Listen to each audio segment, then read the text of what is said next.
Hello again. I dare say that British viewers will have noticed that there is a severe shortage of privately rented accommodation in this country, and that at the same time rents are rising, so that for many people they're beyond reach. With the chances of acquiring social housing slim to non existent, this means that an awful lot of ordinary people live in a state of permanent anxiety, worrying what will happen if their rent increases or if they're forced to find somewhere else to live.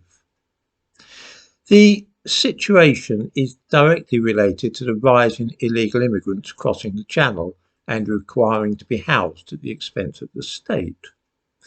The government has for some while not been getting very good publicity for the amount which is spent on paying to keep tens of thousands of illegal immigrants in hotels.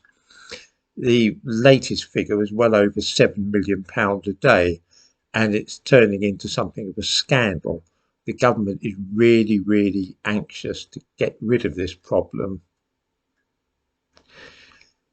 They're frantically trying to deal with this situation, not as you might assume by stopping the thousands of people flocking here across the English Channel, but rather by shifting all those people in hotels and finding them private properties which the Home Office or local authority will pay for.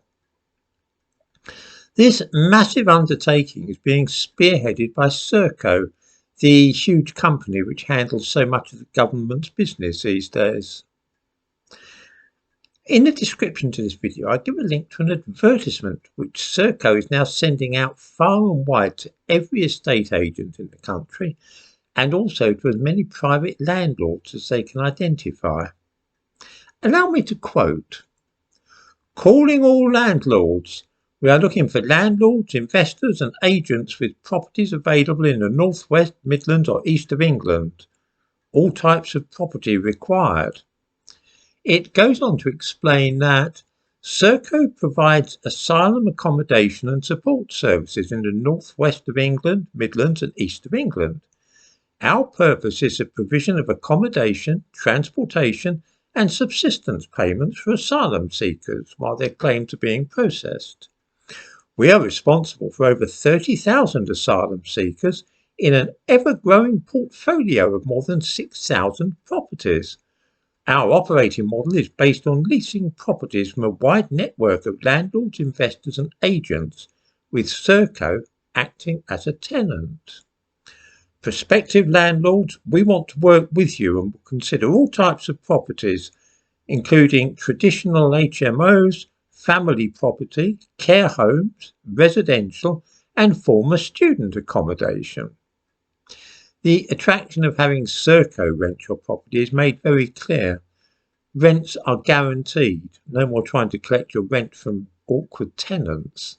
You deal only with SERCO, who take full responsibility for everything. We are told that utilities and council tax bills paid by SERCO.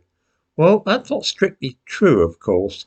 It is you who will pay for those bills via your taxes, which the government will then hand to SERCO, who will then give to the landlord.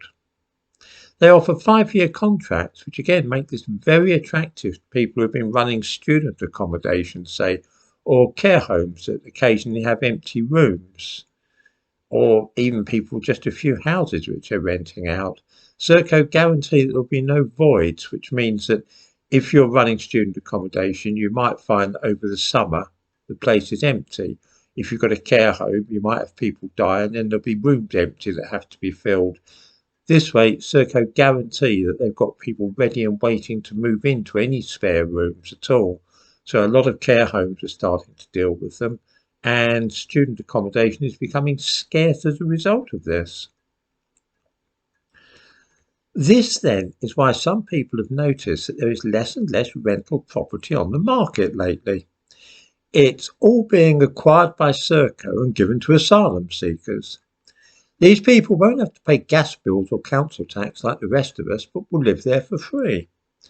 It's a win-win situation for SERCO, for landlords, for asylum seekers and for the government.